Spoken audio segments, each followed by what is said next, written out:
Hello. All right, let's find our seats back there in the back.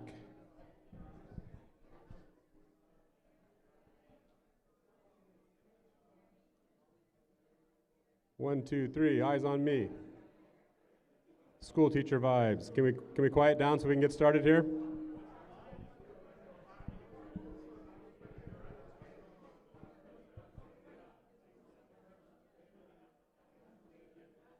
All right, let's try that again. We're going to get started as soon as everybody gets quiet, please.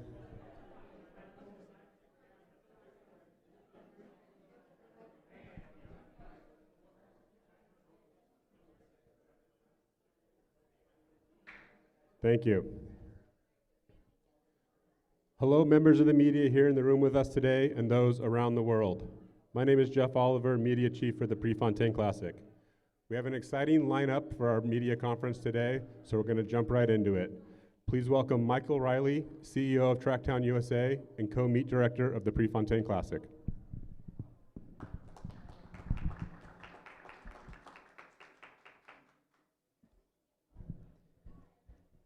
Thank you and good morning. It is my pleasure to welcome all of you to our community and to this year's Prefontaine Classic. I have the very good fortune to thank a lot of tremendous people for their help this weekend in delivering the World Diamond League final. In particular, I'd like to thank my co-meeting directors, John Capriati and Jody Smith, who have really done the heavy lifting in pulling this event together. And I'd also like to thank the leads in our communications team, Karen Ramming and Jeff Oliver. They're both here this weekend to make sure that you have the services that you need to do the very important jobs that all of you are here to do. All of us at Tracktown are grateful to Petra Stasny and the entire team in the Wanda Diamond League office for their great help, for the assistance that we've received from everyone at World Athletics, putting us in a great position for this event. In particular, I'd like to take a moment to thank Andreas and Christoph and the entire team at from the Diamond League Zurich. They have been extraordinarily generous in their time and their sharing of experiences, helping us prepare to host the final. Our team has been working very, very hard for more than a year in planning for this event. We have invested heavily in serving as the host of the Wanda Diamond League Final. We have expanded the normal offerings of the Prefontaine Classic to celebrate this very special occasion. In particular, this weekend you will see tremendous different opportunities and elements in event presentation. Two of them I'm particularly proud of that our team has developed. First off, in the field events, every athlete will go out to the field of play for their warm-ups, accompanied by the Prefontaine Classic Youth Buddies. We have a boy and girl from the community assigned to each athlete, and they will be right there in the front row, and if one of the buddies is paired up with the eventual Diamond League champion, they will be invited to join that athlete on their victory lap around Hayward Field. Around the corner, you may get a chance to see our event presentation studio, where we are capturing each of the field event athletes and inviting them to introduce themselves to the stadium crowd and put that up on the Hayward Field experience board. We have observed carefully throughout the season what the other Diamond League meetings have been doing, and in particular, the leadership that Noah Lyles has demonstrated in creating walk-in opportunities for the athletes, creating moments of opportunity to combine both sport and fashion, and we have invested heavily in this area to create really additional opportunities for the athletes when they come to Hayward Field. We have a dedicated content lounge here at the hotel and also at the stadium to prevent the next generation of storytellers the opportunity to help get those athletes' stories out to the greater world. We have spilled outside of Hayward Field onto the streets of Aga Street. We're closing down the streets to create a festival environment, inviting everybody to come down before the competition and stay late after the competition to celebrate their love of athletics and of the Diamond League. We'll kick things off today with a couple of exciting events. Tonight, right across the street at the 5th Street Public Alley, we will have a good old-fashioned American pep rally celebrating this weekend of great track and field competition and great college football. And finally, tomorrow morning. We invite everybody to come down tomorrow morning and Sunday morning to that area outside of the stadium, the Marshfield District, and come down for free pancakes at the Pre-Classic to partner and come right around the stage where Citius Mag will be doing a pregame live show, inviting the athletes up close and personal to share their experiences and to telecast that around the world. All of this has been done to create more opportunities to tell the stories of these great athletes and of this amazing sport and of this great, great final event. I'm pleased to report, and I think it really is a testament to the value of the Diamond League brand and, of course, the athletes themselves, that we fully expect to have a full stadium for both days of the Diamond League final. We have just a few seats remaining to sell, and we fully expect to get there in very, very short time.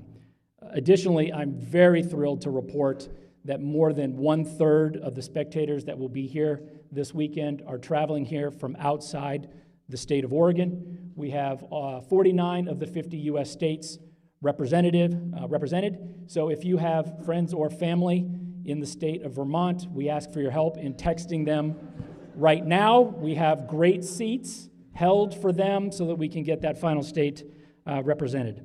Additionally, we have spectators that have traveled from more than 6 different countries. This really will be a great global event this weekend. We're thrilled to serve as the host. We're thrilled to be here in service to the athletes, in service to all of you as great storytellers of them and the sport. And if we can do more to make your job easier, please just ask. It's now my great pleasure to introduce the hosts of today's ceremony, Catherine Mary and Paul Swangard. Thank you.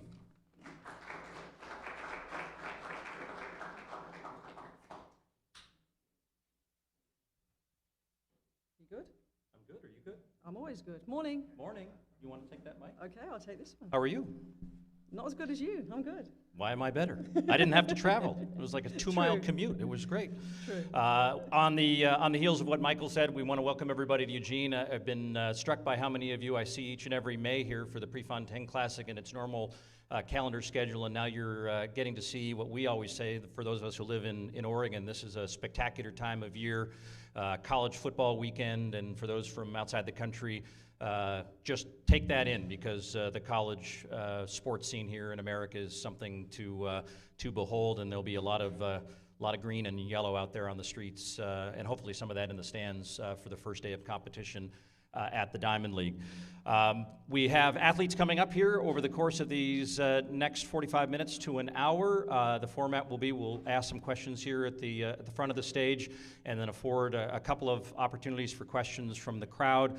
I believe the athletes are going to go through sort of what we're calling the car wash with some of the other obligations that they have, and then they'll return here to the room, and we'll have some breakout opportunities for the athletes if time permits in their schedule.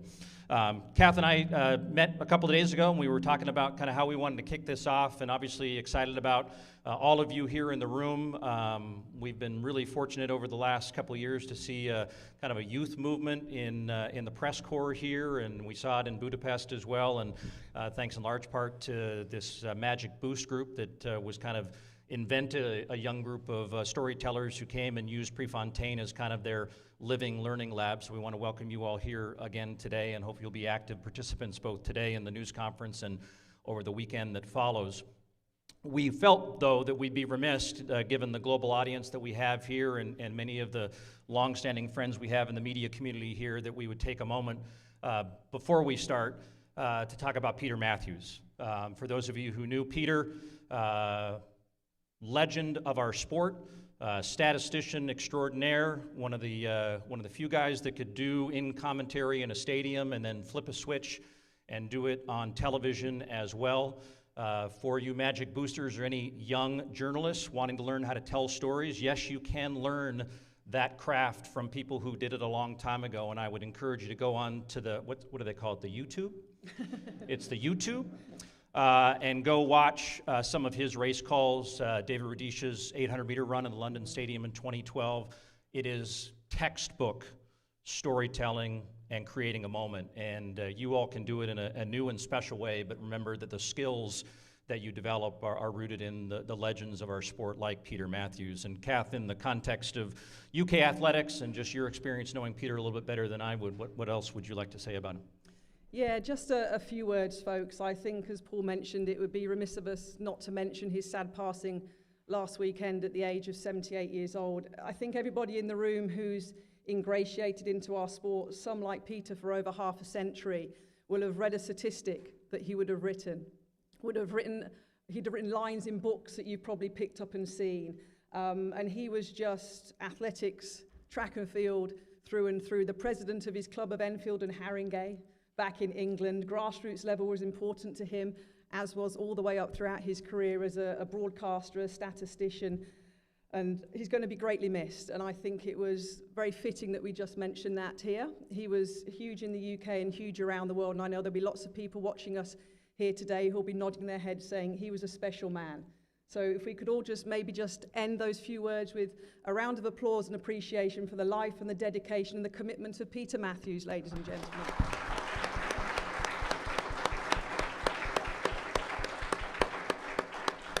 Thank you. Thanks, everybody, for that. Kath's going to step aside, and I'll move mics here because we're going to bring our first athletes out.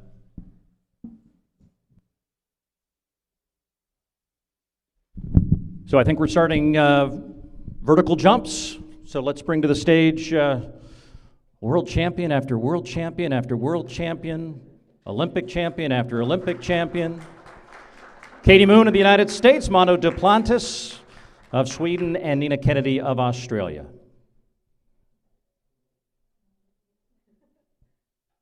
There's no assigned seating, wherever you guys would like to be. So welcome back to Eugene, everybody. Thank you. Let's start on the women's side of things. These two women have done more for Australia-United States relations than I think anyone could have mustered. I think you're both destined for dual citizenship. I'm sure passports are coming shortly. And we had this remarkable fact that we had Australians and Americans sharing medals on the men's side as well, as we shared bronze on the men's side. Katie, start with you. Not to rehash all of what happened in Budapest, but it's just a chance to continue to reflect on that. You had a really nice post on your social platform kind of talking about, you know, how things led to the decisions that were made, and as you continue to hear from other folks, it seems like just a lot of support coming to you and to Nina for how things played out there. Definitely, yeah, and that's most of what I had been seeing was positive, but there were enough negative critiques and just even people being mean. And the reality is in today's day and age, the people that want to be mean will be mean. People just find a reason to be angry, and so I knew addressing it wasn't to change their minds, but really just explain why we did what we did, because I think people see elite athletes and assume it's that win at all costs mentality, and at the end of the day, it was absolutely the right thing for us in that moment. And yeah, I just wanted to give some insight and just give some insight into pole vault in general. I love the sport. I want it to be out there more, and so if I could give that info to people. Said, upon reflection too, looking forward, should that opportunity present itself maybe on a grander stage in, say, Paris, that maybe we would see another height and another jump. Just talk about kind of how you've kind of processed things here in the last couple of weeks. Yeah, it's funny I say that. I think I said that once, and the media just grabbed it and went with it. But that's what we do. Yes, and please be nice to me today. But I think in the context of my career, last year I came third, and maybe this year I didn't believe that I could be an outright winner, and I think that is just like I think it just shows like the development of my career and the context. But, of course I want that outright gold, right? I think that's one of the reasons why we're athletes. So, next year, I think the context is very important, but yeah, I would love that outright gold. So Mondo, you just win, so I guess we don't have to talk about ties. On the heels of Budapest, taking some good cracks at another world record and some good efforts in Zurich. Just kind of give us a sense of kind of where you feel you're at in the season. Coming back to a stadium, obviously, where you basically mic dropped the end of the World Championships by sending everyone off with that world record. Yeah, it's a good place for me here. So no, I know that it's a place that I can jump really high, and it's my last competition, and I would like to end on a bang and a nice little height here. So yeah, no, I feel quite good. I think that I have one really good competition left in me. I don't think I have much more than one, but I think I do have one good one in me, and so no, I'm excited about it. I think it'd be good. Does the format of the final with fewer athletes in the field change the dynamic there? Because I would think the pace of things for pole vaulting in particular goes a little bit quicker. Yeah, well, I think for pole vaulting it's super nice, and because it's a long day. It's a really long day out there, and especially if you're trying to attempt a world record height, you're out there for maybe, I don't know, probably when I started warming up, it might have been almost 5 hours from when I'm taking my last jump. So yeah, it's nice if you can cut down the time, I guess, a little bit. I think I'll be just a little bit more fresh out there, and I think that's a really good thing, especially if you're trying to take a crack at something really high. So yeah, I personally like it. Katie, let's talk about just kind of the arc of this year, and even going back, because I'll ask Nina about the same thing in the context of her bronze in Eugene last year. You were on that sort of honeymoon, sorry to use the pun, got married, won an Olympic title, you're just, things are just kind of clicking for you, but you've talked about the mental side of your preparation and it really being sort of a struggle to find motivation. Did that continue this year? Was it easier this year? Just kind of take us through that side of things. Yeah, this year was completely different. I think just last year after the Olympics, I didn't get the break that I needed. I took a physical break, but I was doing a lot of events that I was talking about it constantly, and it was awesome. I didn't want to talk about anything else, but in hindsight, I was exhausted when I started training again. And so this past year after Worlds, I didn't go to the Diamond League final. I didn't finish out. I just said that's going to be it, and then I took 6 weeks off completely. I did a couple things, but I didn't do anything physically demanding. I didn't really do any events talking about it much, and just getting that time away really gave me the break that I needed. And then when I came in this year, I felt totally refreshed, very motivated from what I did at Worlds the year before, and yeah, it was a very fun year. And Nina, in the context of that podium finish last year, went on to win Commonwealth, just seemed like the momentum was there, Diamond League final. What did that performance here in Eugene mean? And as you look back now, a year later, are you a different vaulter as a result of that success back last summer? Yeah, I think it's such a weird thing having our biggest event in almost like the middle of the season, and we're not done. We have to keep vaulting, and that for me has been really interesting. But last year, and almost this year as well, once the major's done, I've performed, and in Zurich, I just went and had fun, and I jumped, 491, and I broke my national record. So I think Katie and I will just try have some fun out there tomorrow, and hopefully some big bars will happen. Mondo, one of my favorite moments in Budapest was actually thanks to your former LSU teammate, Sha'Carri, who's in the house. We'll have her up here momentarily, but she was preparing for the 200. You were doing your vaulting, and she was trying to get your attention because she was excited to see an old teammate. And on NBC, our show, we actually grabbed an old photo of you two when you were coming as freshmen to LSU with like what you want to be when you grow up. And now you both are world champions, and just that connection was a real authentic moment. Can you just talk about sort of that, you know her and you've known her arc, and you got to be reveling in her success just as much as your own. Yeah, I mean, I think it's a kind of it's a little bit of a surreal situation, especially because time's weird. Time's weird. Everything just goes so fast because it feels like it was just yesterday. We're teenagers and we're just kids and we're just freshmen in college and we're just doing freshman in college things and just cutting up and being stupid, And we were always we had huge dreams, and we knew that we could be in the situation that we are today, but for everything to happen the way that it has, and we actually are doing what we always manifest and what we thought we could do, it's a lot different because sports is tough, and not everything works out the way that you think it's going to work out. And so for us to be here, both won the world championships in the same year, just feeling like it was yesterday. We were both in college together. It's pretty nice. Pretty darn cool. Yeah, pretty cool. Yeah. All right, before I turn it over to a couple of questions from the crowd, we're going to ask each of the athletes, and you can choose whatever way you want to answer this, but obviously, as Mondo just said, end of the season. Probably some things that you don't have on your allowed to-do list during the training year, the competition year. Mondo may be on the golf course every day for the next 6 months. But just kind of share with us, like, competition's over. Is there a cheat food? Is there something planned? How are you going to spend that first few moments of the off-season? Katie? Honestly, for me, it's just more about relaxing, like not having to think about, okay, what do I have tomorrow for training that I can't do tonight? And so just, I'm gonna go on vacation with my family. I'm just the mental detox of just, okay, I don't have to think about what I'm doing this week. It's really nice. So yeah, there are some foods that I'll eat, but the reality is I'm not super strict with my diet as it is. I just try to eat good quality food and just making sure that it's good food to fuel me. But so I can't say that I'll just go crazy with food, but I'll definitely just enjoy my time away with my family and my friends.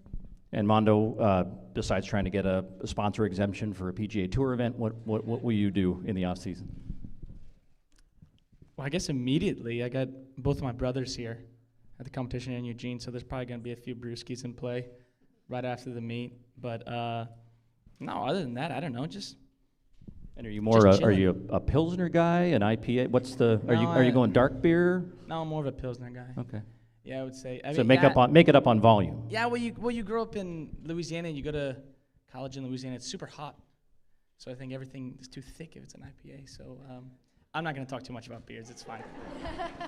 I mean, Holloway's coming up to talk about wine here shortly, so we might as well just keep the theme going here. So, and Nina, how does the season end? Hopefully with a win tomorrow. I'll give you some competition there. Nice. But no, I'm going to watch the Sunday competition, and then I'm going to jump on a plane back to Australia, when the season starts at the end of May. And, I've been over here for 3+ months. I'm pretty exhausted. I just need to go home, see my family, switch off my phone, and like Katie said, just get that mental refresh. And it's almost summer down there, so you're chasing the sun. Going to the beach in my bikini, so yeah. No time for questions. You need to keep going? All right. Jeff has told me that I have taken too much of your time, so we'll let you guys go. Congratulations on a great season. We'll see you all over the weekend. Nina Kennedy, Mondo Duplantis, and Kate.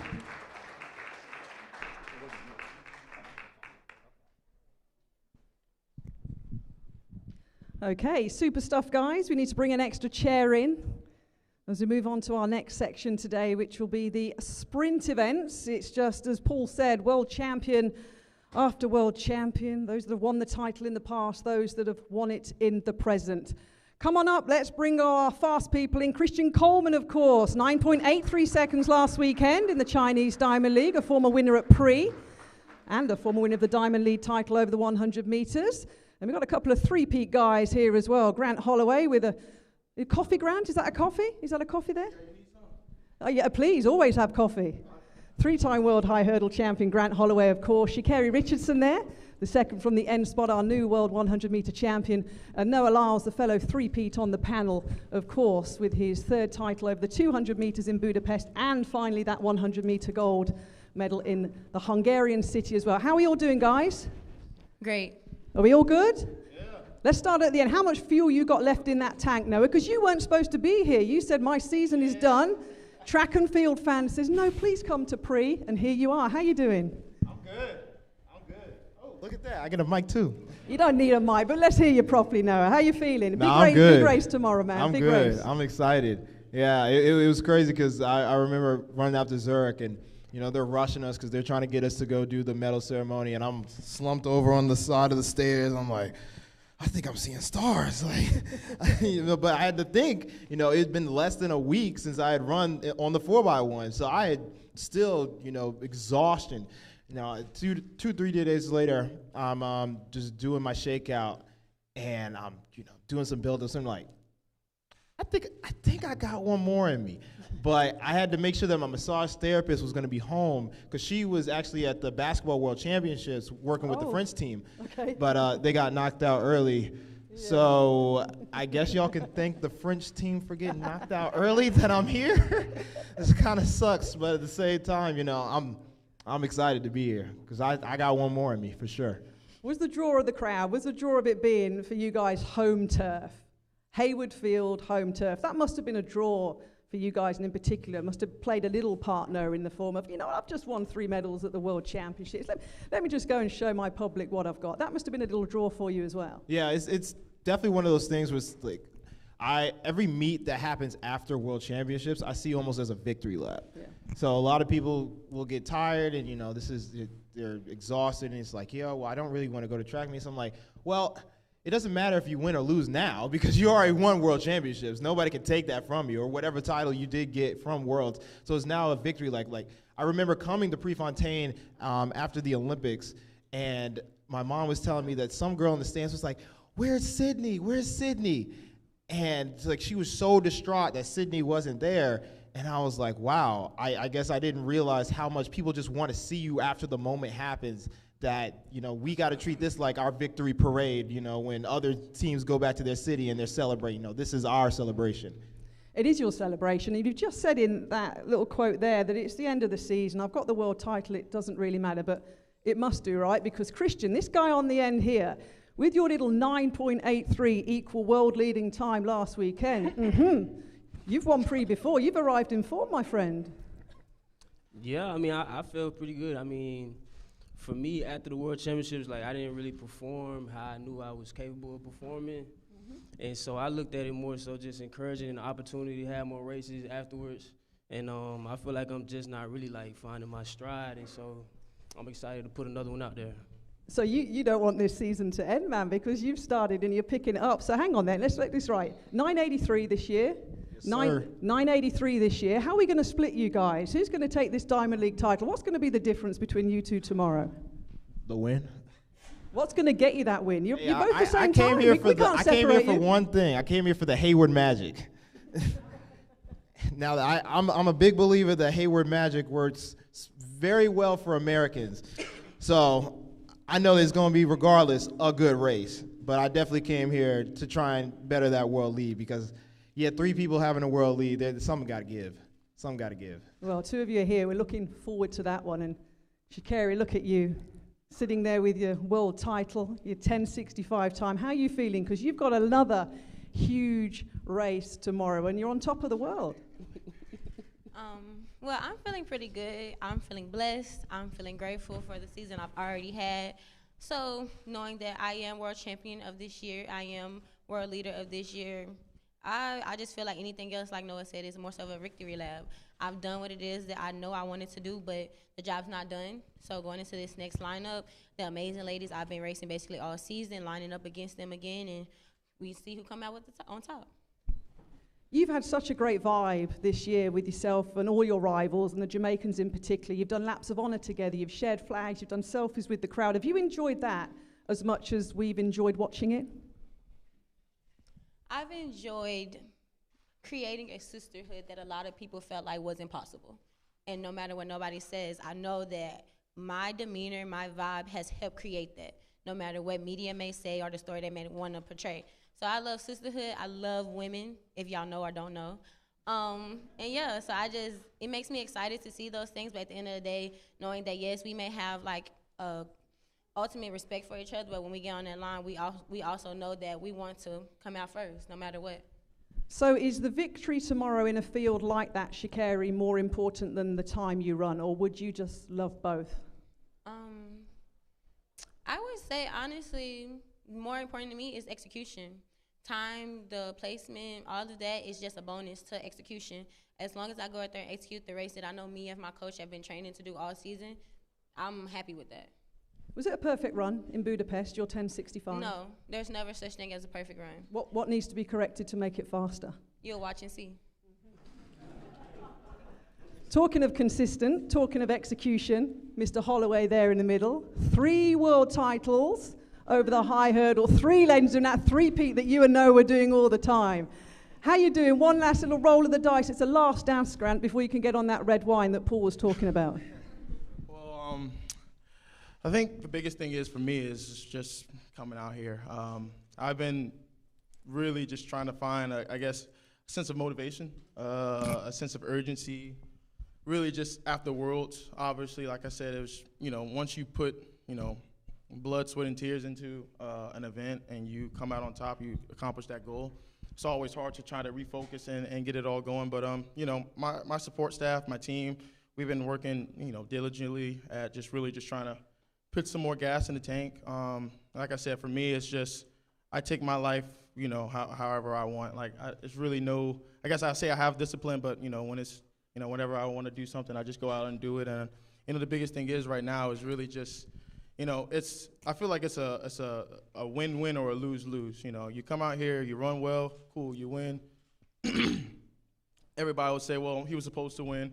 You come out and lose, it's another story that, so-and-so lost. So, I mean, at the end of the day, I think Carrie said it best, is, you already have your world title. It can't be taken away, but then at the same time, it's, you want to try to protect your throne. You want to kind of, solidify why you do certain things. And, for me, I really don't read into the media as much. If you follow my Twitter, I tweet what I want. I say what I want. I think the biggest thing is with me is just I really don't think about opinions. So I just have fun with my life. You do have fun with your life. And a win at Pre-Classic for all of you would be a lovely end to the season. But it's a rerun for you of the final, of course, isn't it? Because Hansel Parchment's due to race, and Daniel Roberts, who you went to college with as well. Because you've got a good relationship there, haven't you, with your gold and your bronze medals? Yeah, I mean, Hansel's the Olympic champion for a reason. Obviously, Daniel's been, making strides of, becoming one of the best hurdlers in the world, and definitely for America. But it's just going to be that same rematch. We've been running against each other from Diamond League to Diamond League, college meet to college meet. Obviously, Hansel and I have history at the Olympics, but they're fierce competitors. The biggest thing is for me is just come out here and just have some fun. The crowd's going to be roaring. I'm running on a familiar track. Obviously, I ran 1281 here, so I'm really just trying to go out here, just have some fun, and whatever happens. I'll be back on the golf course at probably 4:30, cracking open a couple seltzers and trying to break 90. You and Mondo have already got plans. I love this. Little brewski, little golf. You were going to say something, Sha'Carri. Yes, and I just want to say something. Y'all sit up here and y'all see the individuals that we are. That medal over there would be lovely, nice on anybody's podium, but no title tells us who we are. We know and live in that every single day. So no matter what happens, one of us win, lose, draw, whatever, I don't care. We are who we are, and y'all going to always watch us, report us, and ask us these questions because we are who we are. Before I open it up, then quickly, I want one thing when this season is finally done, Christian, that you're going to do first. One thing that you're going to do when the season's wrapped. I mean, for me personally, I got a lot of moving parts right now. So my coach, he just got the coaching job at University of South Carolina. So I got a lot of things to move. And if you could say one thing, I mean, I'm gonna go back home to Atlanta and just see my family. I haven't been back home in a while, so that's my plans. Grant? I honestly ordered a vintage bottle of red wine. So of course you have. Tell us about that vintage. What are we talking? Did you get one for me too? I wish. It's a 1995 Chateau. Oh. So yeah, I paid a pretty penny for it. So I'm just ready to get back. Of course, crack open that.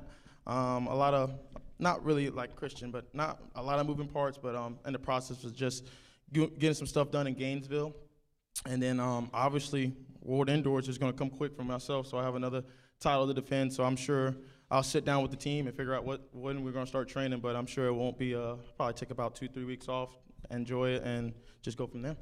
We look forward to seeing you in Glasgow, in great. Scotland. You were looking at him there like Sha'Carri going, you're only taking 2 or 3 weeks off? What are you doing on the off season? What's the first thing you're going to do? He run indoors, that's why. I don't do that. Oh, it was the indoor comment, okay. I don't do that. But no, I would say I'm going to definitely go see my family, go back to the Triple D, ignore my coach calls, and take a couple vacations. Love that, strong work. Noah, finally, before we get a couple of questions, what's on your hit list? Shoot, I got too much. I'm going to be doing more traveling in the track season, man. I'm going to be in L.A., Paris. I'm going to be going to New York. I'm USA Today. I'm going to be jumping on a bunch of NBA's podcasts. Shoot, I'm going to be on the Today Show. Man, I got plans. It's true, actually, of course. When's your And then NBA? I got to hit up the Travis Scott concert. All right, got my tickets. Utopia is real. This is what happens, right? The NBA tips off, what, in 4 weeks? You must be going to some games, right? You must be invited. I don't know. Am I invited? Tips off soon. I've been invited to a lot of football games. I'll put it like that. You've been doing lots of your Noah Lyles project. Yeah, right? yeah. The second episode of the today docuseries dropped on Peacock, today. Yeah, yeah. You're busy, so man. It's all about world championships too, and it's let's just say there's a lot of stars out there. So my mom, of course, I learned something new. I didn't know that she doesn't watch the start anymore. She turns her head before the race goes off. I didn't know that. So now I understand why she's always asking if I won or not. Love that. Let's get some questions in before we let you guys go. Hello, good morning. Congratulations, world champions. And Coleman, world lead. Noel, you met Usain Bolt in Jamaica this year. You said this is your last lap. But what did it mean to you to meet Usain Bolt, and are you still going after that world record? And Sha'Carri, congratulations. I was here in 2021 for that race. A lot happened after that. You seem to have gotten better. Is the world record at this late in season, in your minds, at this late stage in the season, the Diamond League finals? And Grant as well. Yeah, world records come on the right day with the right time, with the right training, and there's so many variables that you can't control. All I'm gonna make sure is that I'll be ready when the day shows up.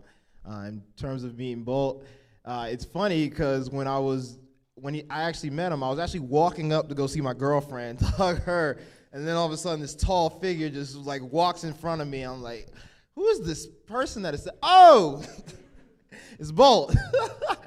But it was a cool little moment, Of course, I probably would have wanted to be like more of an actual sit down and us be able to have a conversation. But him actually being able to say, hey, I see what you're doing, and keep doing what you're doing. The sport needs it. It's very nice to have, because it's one of those situations where you don't meet a lot of people who's been in the situation that you've been in or what you're trying to achieve. So it's crazy when you actually state your goals and people hate on your goals. I'm like, shoot, what do these goals got to do with you? They're like, but you want to have an opinion of my goals. I'm like, all right, that's cool. I mean, I'm stating my goals for myself, but if you want to have an opinion, that's cool too. But again, he's somebody who understands that. So it's nice to know that he sees that, and he's very supportive of what I try to do. I like what you just said, when you put your goals out there and they hate on you for that. Yeah, like they got an opinion you disrespectful for that. But to answer your questions, I would say yes, you were here 2021, and you asking what's the difference between that and now. And I think basically I've been saying that all season. I'm pretty sure you're one of the people that covered that race, probably had an opinion as well. And I just want to say, definitely, like how I've been saying, I'm not back, I'm better. I'm better in my mind, I'm better in my spirit, and I'm better in my wholeness. And you asked a lot of questions, I'm sorry. And you asked one more, but that's what I remember. Ladies and gentlemen, we've got a wrap. We've got three more superstars lined up and ready. Go on, Grant, because you're only 1/100th of a second away from Merrick's world record. So I see what you're going to say. Go on, where's those 200s going to come from, Grant? No. It's not even about that. I'm going to kind of derail. For everybody in here, I don't know if you know, but I'm hosting a golf tournament. I don't know. Hey, speak up, bro. Speak up, brother. That was funny. But it's for a good cause. Speak up, brother. Promote yourself. I wasn't done with my statement, but I'm hosting a golf tournament. The reason why I'm hosting this golf tournament is so that we're able to feed less fortunate families for Thanksgiving, as well as giving Christmas gifts and everything else. So every media outlet, every person in here, it'll be a real big a smile for me if you're able to really write the article that or put a tweet out or something that I'm hosting this golf tournament to raise awareness and raise the cause. All proceeds are going to help out a good cause, like I said, to feed not the homeless, but just feed less fortunate families Thanksgiving and able to give Christmas gifts out. So the same way you guys write the articles on how we win and how we lose, if you could just write the same article that I'm doing something for a good cause and just get the awareness out, that would be great. Nice. Ladies and gentlemen, Noah Lyles, Sha'Carri Richardson, Grant Holloway, and Christian Coleman. Best of luck, guys. Thank you. Thank you. Yeah, on my Twitter, it's pinned, and then right under it is an Eventbrite app, and then you guys can just sign up. All donations are welcome. So I appreciate it again. Good job. And Grant, I'll just put the offer out. Trey Hardy and I have a 4:20 on Sunday at the country club, so come join us. All right. You bring the wine.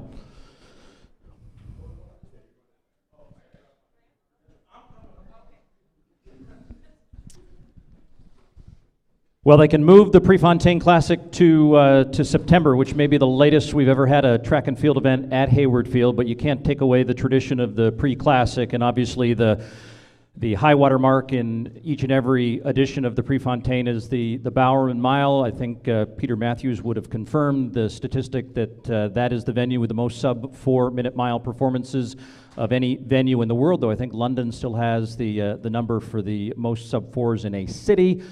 I'm told that London's slightly bigger than Eugene. That's the rumor. But we do have here 3 members of that mile crew as Jakob Ingebrigtsen and Yared Naguse and Cole Hocker join us. We'll start with the 5,000-meter world champion, fresh off another world record performance at 2,000 meters. You did it in the 2-mile this year, and now you come to Eugene and you're doing 2 events in 2 days. Just talk about your decision to run both the mile and the 3,000 this weekend, and why put that work on yourself? First, I'm here to run the mile. That's the most important objective of this meeting. First mile of the season, and obviously the Diamond League final. So hoping to bring another trophy and hopefully a good time in the mile event. And in the context of this particular mile, no stranger to it, and obviously we first met you at this event, as a young teenager, even though we said on the broadcast in the Diamond League, it's still just incredible to think you're in your early 20s, but long connection here to Eugene and Hayward Field. What do you remember about that first visit here and just the atmosphere that you've been able to enjoy now in all these times back? This definitely feels like a home meet for me in the mile. Been here many times and obviously had a lot of good memories and great achievements running the mile.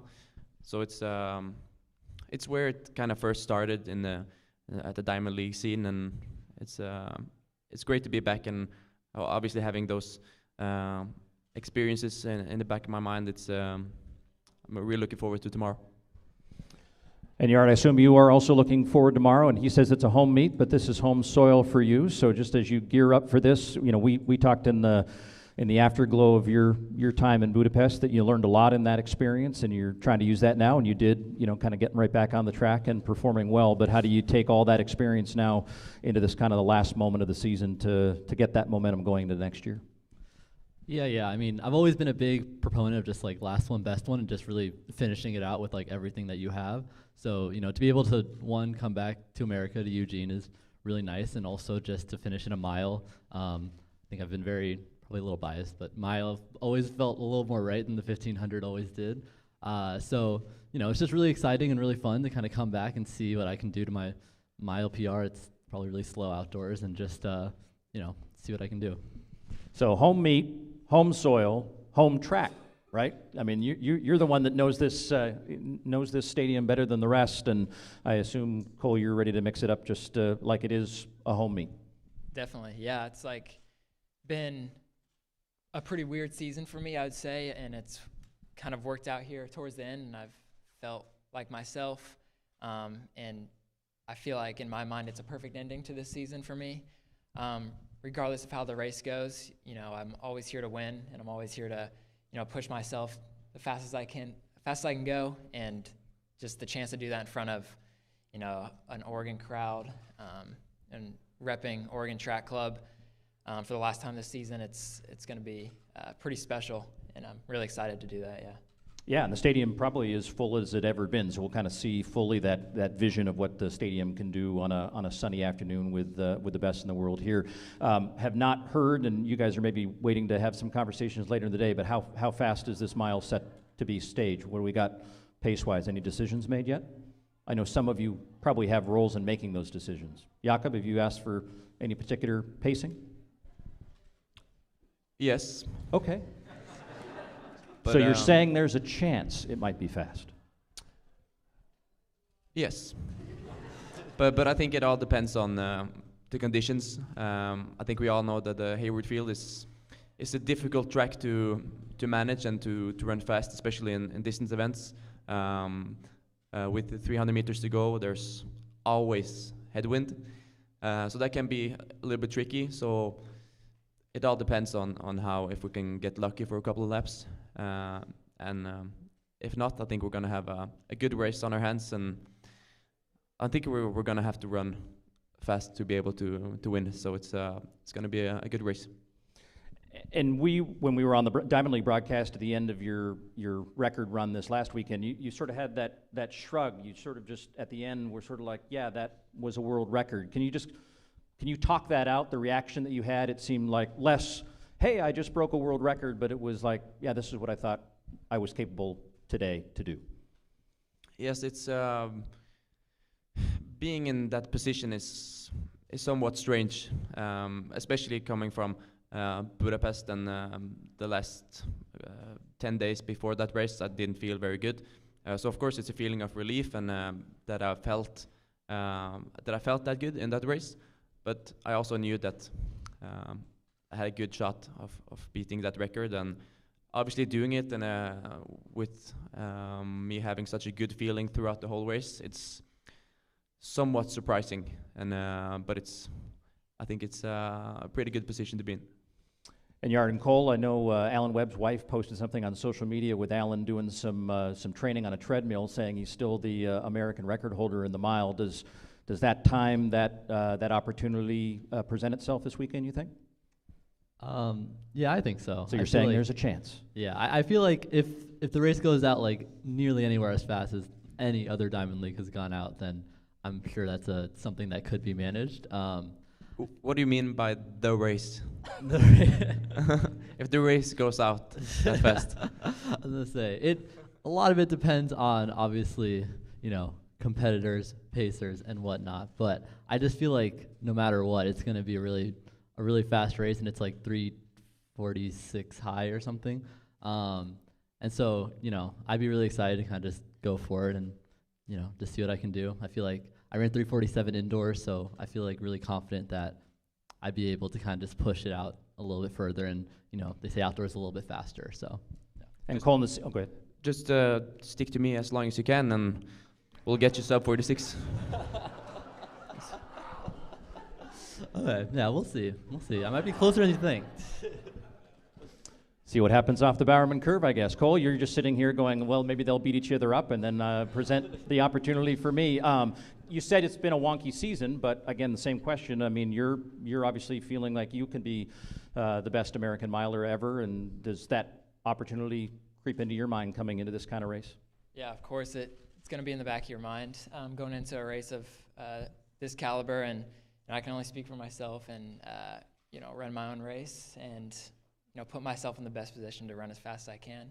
And yeah, I'm excited to do that, because you don't always get the same opportunities again and again, and so just taking advantage of an opportunity. All right, before we go out for a couple of questions, the question we've asked everyone, season assuming ends at some point this weekend for all of you. What does the off season bring, maybe, that you've been looking forward to more than anything else? I'll start with Cole. I'm just excited to relax a little bit, go home to Indiana, and just chill. It's good I'll be excited not to be living out of my suitcase anymore. And you're going to go follow Taylor Swift on her European concert tour? No, I wish, but I'll be seeing her like next year or something. But I think for me the biggest thing is just not running, having that mental break a little bit, and just really getting excited for that Olympic year. But it's just gonna be going home, going to see a lot of my friends and family scattered across the country, and then getting back to it. And you, after you finish pacing this mile? I'll probably pace tomorrow. Mm-hmm. No, Sunday. Sunday. Correct. So another pacing job, but then after that, I think I believe I'm getting married next Saturday. So I'm as surprised as you are. So it's. Does she know? I think so. I hope so. No, and obviously taking a couple of weeks off with just a minimal training and easy training, and then working towards next year. And can you share both where the ceremony is and where the honeymoon is? Ceremony is in Norway, I think. But first I'm focusing on these races, and then I'll get into that modus after. We don't want the paparazzi following you around at your honeymoon. For anyway. sure. We'll all know. It'll eventually. be a secret location. So, well, congratulations. That's wonderful. Thank you so much. All right. Couple of questions, Jeff. Go ahead. Keenan Gray with Runner Space. My question for Jakob. First of all, congratulations on the engagement and the future marriage as well.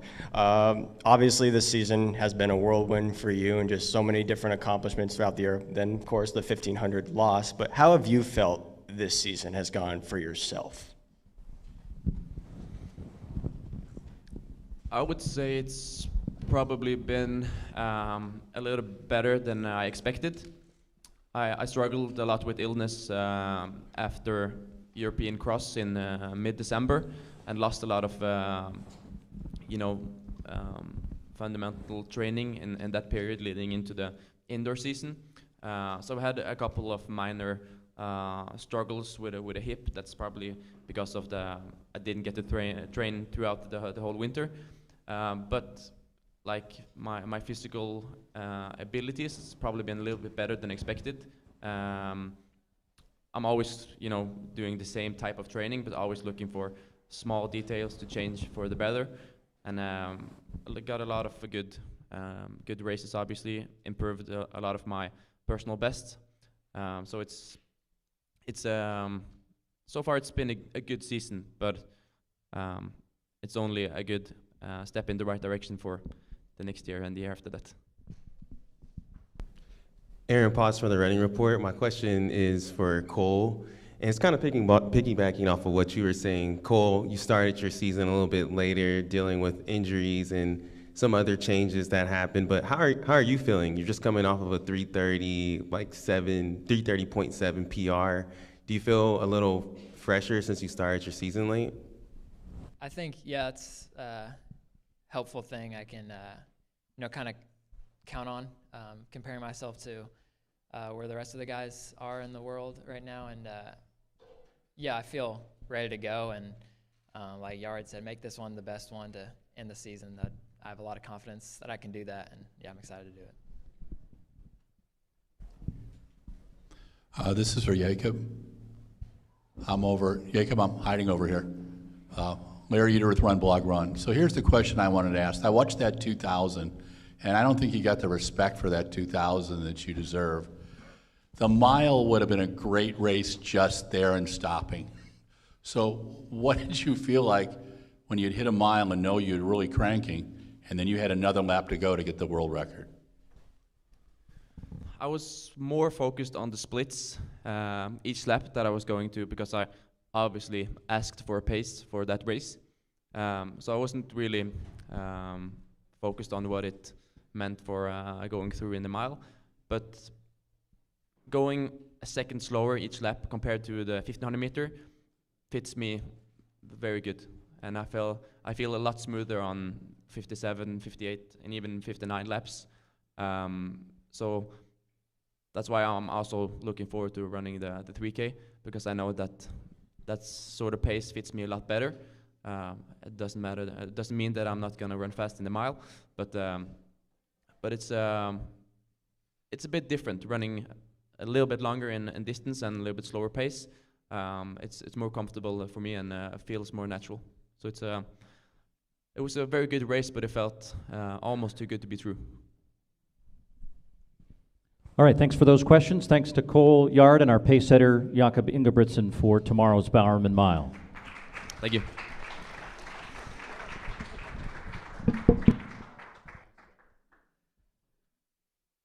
Thank you, guys. A lot to look forward to. Our last set then of athletes that we have with us, I'm looking across, yes, they are all here. A couple of para races over 100 meters, again at the pre-classic this year, folks, and we've got some of the best in town. Noah Malone making his way up, USA T12 visually impaired athlete with us, world champion. Fleur Jong of the Netherlands, Paralympic and world champion, 100 meters and long jump, is with us here on the near side chair. And also Marissa Papaconstaninou is with us from Canada. How are we doing, guys? How excited are you? I'll start with you, Fleur. You've had a wonderful year.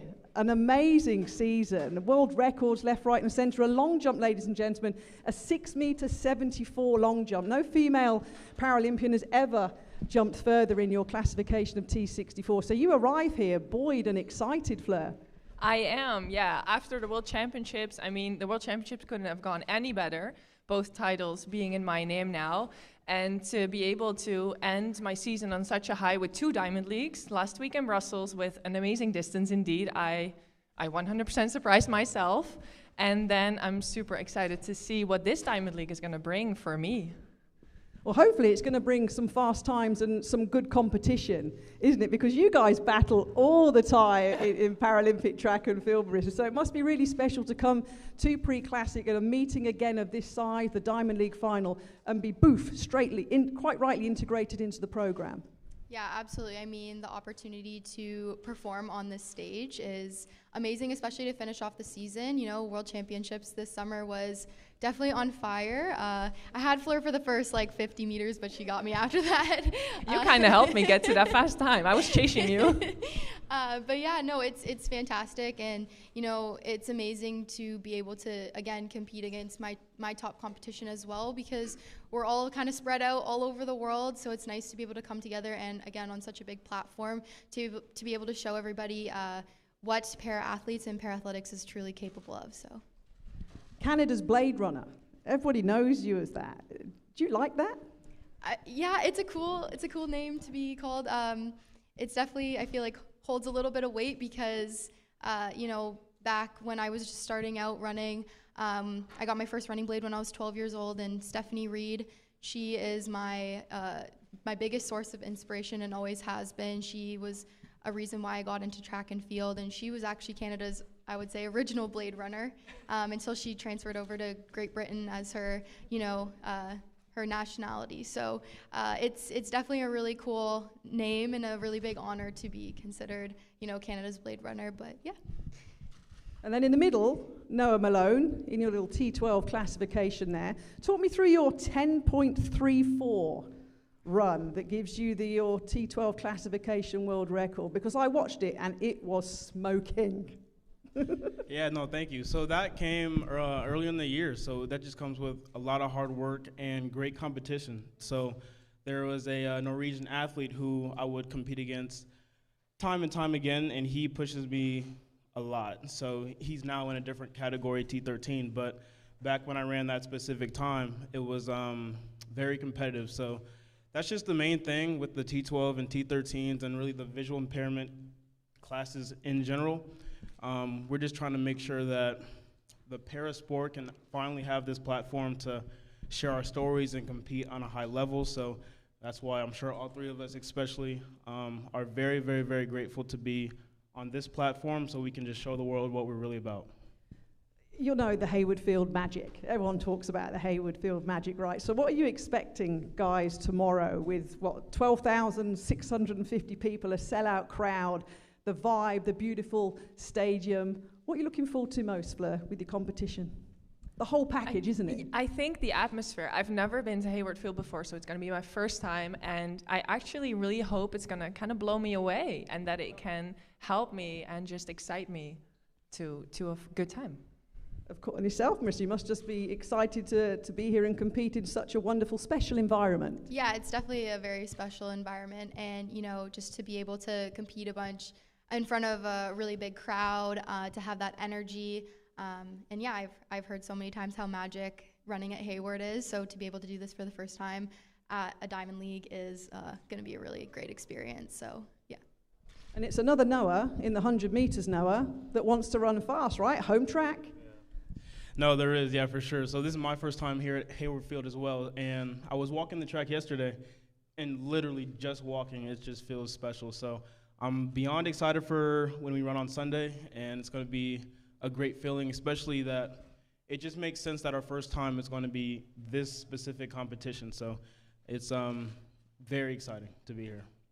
Very exciting. And your World Championship set up the Paralympics next year in Paris wonderfully. But we've asked all the athletes before you, so we have to ask you the first thing you're going to do, Marissa, when your season does end. We've had a little mention of golf. few mentions of red wine. There's been a very lack of mention of ice cream and fast food for my liking. So please, one of you, tell me, what are you going to do first when your season ends?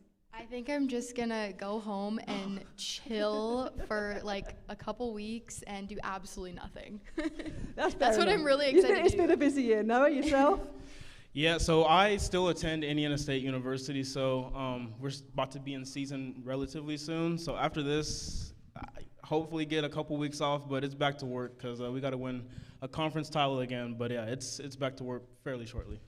And Fleur, you're always busy. You're always busy promoting your sport and doing some fabulous stuff. What are you going to do after your race here at Pre? Well, I'm taking 3 weeks off. I'm going to travel the East Coast here all the way down to LA, visit LA a little bit because, 2028 is soon already. I have some family on the other side on the USA, and then I'll just go home. But I'm going to enjoy a very, hopefully sunny and beachy 3 weeks here. I love that. That's my favourite one. That's right up my street. Any questions, ladies and gentlemen, before we let our final set of athletes go here today? This is for the celebrity to run a lot of runs. Americans are just starting to get into Paralympics and appreciating the competition. What would you tell the TV crowd about what's fun about the Paralympics and what they should look for in the 100 meters? Well, that's a good question. I would say just parasports in general, it just brings together all sorts of people with different stories. Everyone has a different path to get where we are. And when we all come together at either the Paralympics, Para-World Championships, or a meet like this, it all just brings us together at the same platform, and we all just get to compete. Because at the end of the day, it's all about competing and throwing down some good times. So with a very educated crowd like Hayward Field, it's going to be a very, very, very, just a big skeptical to just watch. It's going to be good.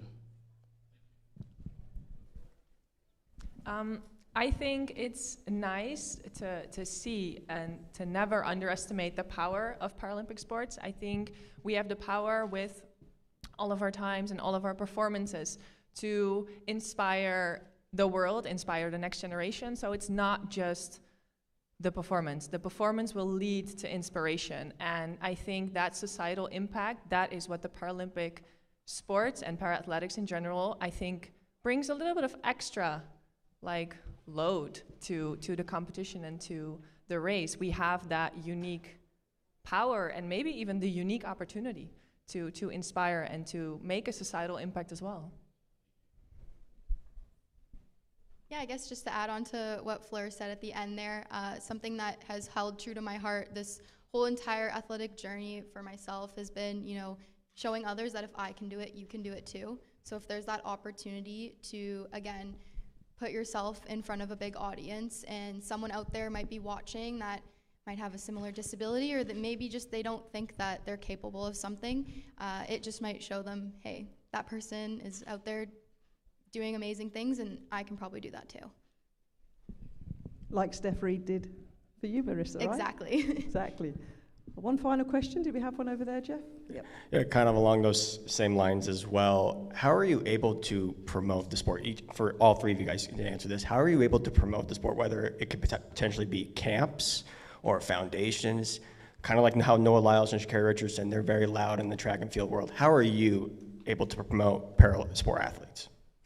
Yeah, I guess firstly, for me personally, through social channels, I also do a lot of work with Holland Bloorview's Rehabilitation Center in Toronto. It's Canada's biggest rehabilitation center for people with disabilities, and so I think where I like to make impact within the hospital is help recruit para-athletes and kind of setting up for that next generation, because again, as someone like myself who was in a situation where I looked up to someone who is such a superstar athlete, I want to make sure that other young children have that avenue and know where to go.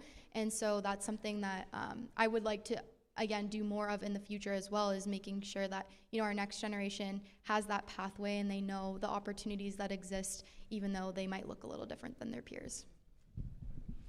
Yeah, I think in terms of impact, parasport has come a very long way in the past, the recent years. And there's a lot of people who still don't even know that parasports exist.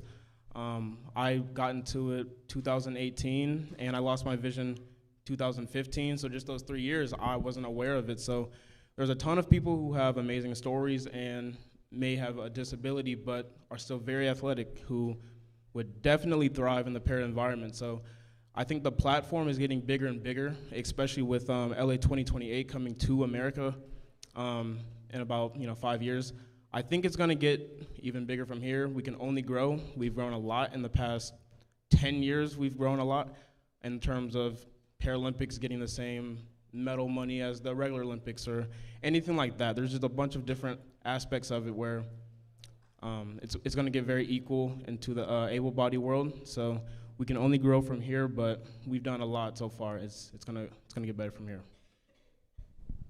Yeah, I think, well, first of all, of course, actions speak louder than words. So there's no promotion without great performances. So we have to perform, we have to break records, and even be at record-breaking competitions like the Diamond Leagues, because that's just an amazing platform. And then with the medals, with the performances, that's when we can really go out into the world and partner up with competitions, partner up with commercial sponsors, and that is, I think, the way for me to get the para sports, the Paralympic athletics, but also my story out there for the world to know, and maybe to even like reconcile a little bit, like get it out there for the next generation.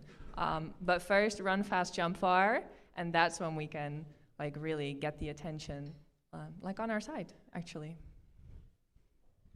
Brilliant. Thank you very much. Good luck.